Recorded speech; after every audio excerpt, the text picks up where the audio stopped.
మనం ఎప్పుడు తప్పు చేస్తామా, ఎలాంటి శిక్ష వేద్దామా అని వెయిట్ చేస్తున్న తరుణ్కి మనమే ఛాన్స్ ఇచ్చినట్టు అయిపోయింది. లేదమ్మా, తరుణ్ని మన వరకు రానివ్వను. ఒకవేళ వచ్చినా మన పేరు బయటికి రాకుండా నేను చూసుకుంటానమ్మా. ఈ జాగ్రత్త ఇప్పుడు కాదు, ముందే ఉంటే సరిపోయేది. గాయం అయ్యాక మందు రాసుకోవాలి కానీ మందు ఉంది కదా అని గాయాలు చేసుకోకూడదు డాడీ. నేనేం చేయనమ్మా. సీసీ కెమెరా లేని చోట యాక్సిడెంట్ చేయమని ఈ రమేష్ గారికి చాలా స్పెసిఫిక్గా చెప్పాను. అయినా సరే వీడు నా మాట వినకుండా కనీసం నెంబర్ ప్లేట్ కూడా మార్చకుండా యాక్సిడెంట్ చేశాడు. డ్రైవింగ్ కూడా సరిగ్గా చేయలేదు కదా డాడ్. శ్రీవాణి బ్రతకాలో చావాలో అని సందిగ్ధంలో కోమాలో కొట్టుబెట్టాడుతుంది. ఆ డాక్టర్కి హాస్పిటల్ అంటే మమకారం పోయినట్లేదు. అందుకే పైకి వెళ్ళడానికి అంత ఆలోచిస్తుంది. పోనీ మన వాళ్ళని హాస్పిటల్కి పంపి సెండ్ ఆఫ్ ఇప్పించమంటావా? ఏం మాట్లాడుతున్నావు డాడ్? ఆల్రెడీ తరుణ్ ఈ కేసు టేకప్ చేశాడని తెలిసి కూడా హాస్పిటల్కి ఇంకా మన మనుషుల్ని ఎలా పంపిస్తావు? మన వాళ్ళని తెలియని వాళ్ళని పంపిస్తాను. పని పూర్తవగానే రాష్ట్రం వదిలి పారిపోతారు. దేశం వదిలిపెట్టి వెళ్ళినా సరే వెతికి పట్టుకోవడం తరుణ్కేం కష్టం కాదు. నా గెస్ కరెక్ట్ అయితే ఆల్రెడీ తరుణ్కి మన మీద డౌట్ స్టార్ట్ అయ్యే ఉంటుంది. ఈ టైంలో మనం ఏ చిన్న మిస్టేక్ చేసినా మొత్తం ఇన్ఫర్మేషన్ లాగేస్తాడు. ఏంటమ్మా వాడు లాగేది? అనవసరంగా నువ్వు తరుణ్ గురించి చాలా ఎక్కువగా ఊహించుకుని భయపడుతున్నావు. వాడు జస్ట్ ఏసీపీ. మన వెనక కమిషనర్ ఉన్నాడు, హోమ్ మినిస్టర్ ఉన్నాడు.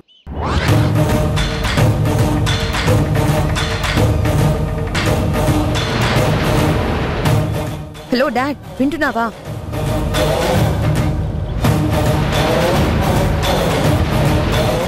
Dad dad hello. నేను తర్వాత కాల్ చేస్తానమ్మా.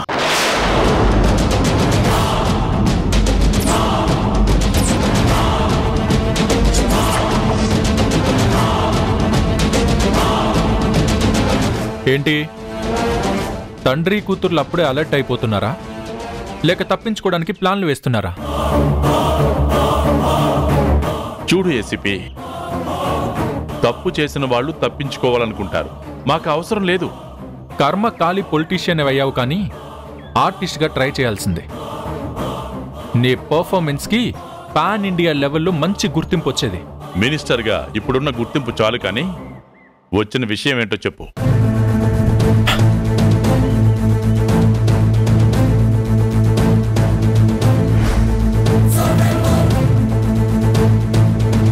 ఇక్కడ రమేష్ అంటే ఎవరు?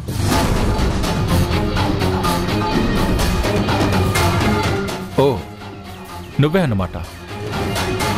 TG15AB 4562 వెహికల్ నీదే కదా?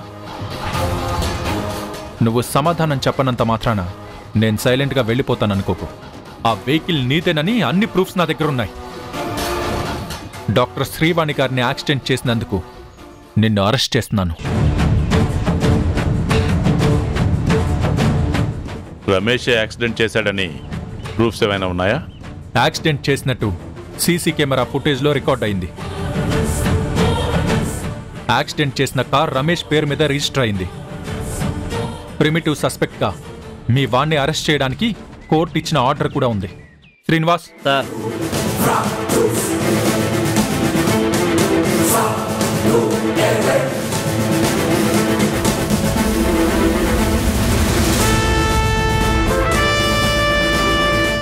అంతా బానే ఉంది కానీ యాక్సిడెంట్ చేసిన వెహికల్లో రమేష్ ఉన్నాడని సాక్ష్యం ఉందా? ఉందా కాదు, ఉన్నాడు. మీ వాడు యాక్సిడెంట్ చేశాడని మా అనుమానం. అది నిజమే అని కన్ఫర్మ్ అవ్వాలంటే మా స్టైల్లో ఇంట్రాగేషన్ జరగాలి. అలా జరగాలి అంటే ఇతన్ని రిమాండ్కి తీసుకెళ్ళాలి. అప్పుడే ఈ యాక్సిడెంట్ వెనుక ఉన్న కారణం ఏంటో, అది చేయించిన మనుషులెవరో అందరూ అన్నీ బయటకొస్తాయి. శ్రీనివాస్ సార్, కస్టడీలోకి తీసుకో. Yes sir. కానిస్టేబుల్స్, ఆగండి,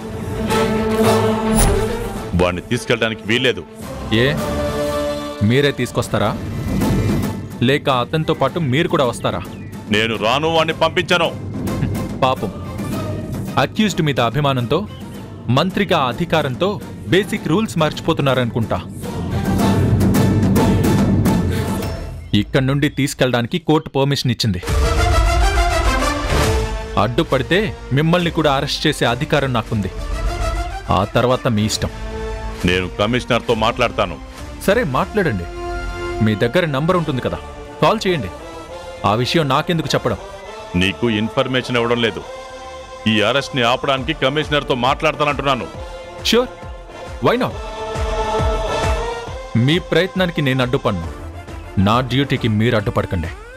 శ్రీనివాస్ సార్,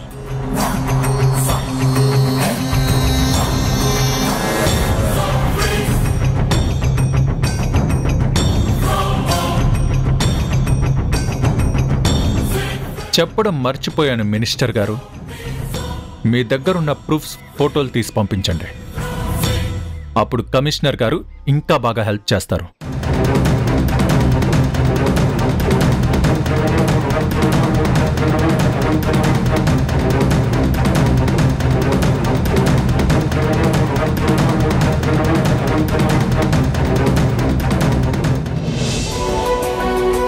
అమ్మా కిరణ్,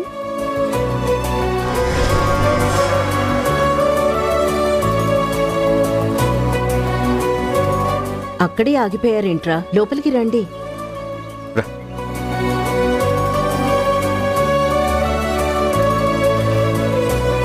కిరణ్, ఎవర్రా ఈ అమ్మాయి? తను పల్లవి. నమస్తే అండి. నమస్తే అమ్మా. నేను అనిల్ గారి స్టూడియోలో పనిచేసేటప్పుడు తను పిఆర్ఓగా, మార్కెటింగ్ ఎగ్జిక్యూటివ్గా చేసేది. ఇప్పుడు నన్ను మ్యూజిక్ డైరెక్టర్గా ఇంట్రడ్యూస్ చేస్తూ ఓన్గా మ్యూజిక్ ఆల్బమ్ ప్రొడ్యూస్ చేస్తుంది. ఓ గ్రేట్. నీ గురించి విండమే గాని మొదటిసారి చూస్తున్నాను.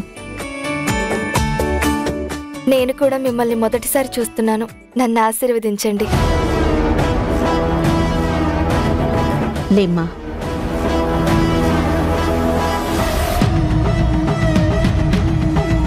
పల్లవి, తను మా చిన్నదిన హారిక. హాయ్ అండి. హలో. తను తెలుసు కదా, రేణు. తెలుసు. ఇంతకు ముందు స్టూడియోలో కలిసాం కదా కదా పదమ్మా, కూర్చొని మాట్లాడుకుందాం. మీ పేరెంట్స్ ఇక్కడే ఉంటారా లేక వేరే ఊరా?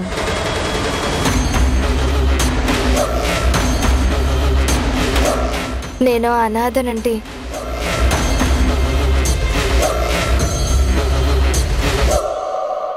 నాకంటూ ఎవ్వరూ లేరు.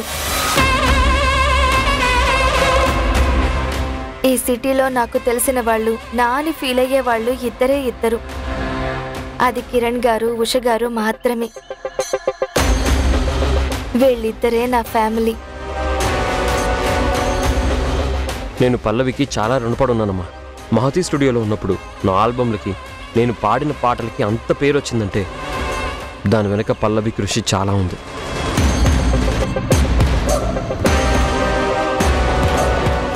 ఇప్పుడు కూడా మేము చేయబోతున్న మ్యూజిక్ ఆల్బమ్ కోసం అన్నీ తనే దగ్గరుండి చూసుకుంటుంది.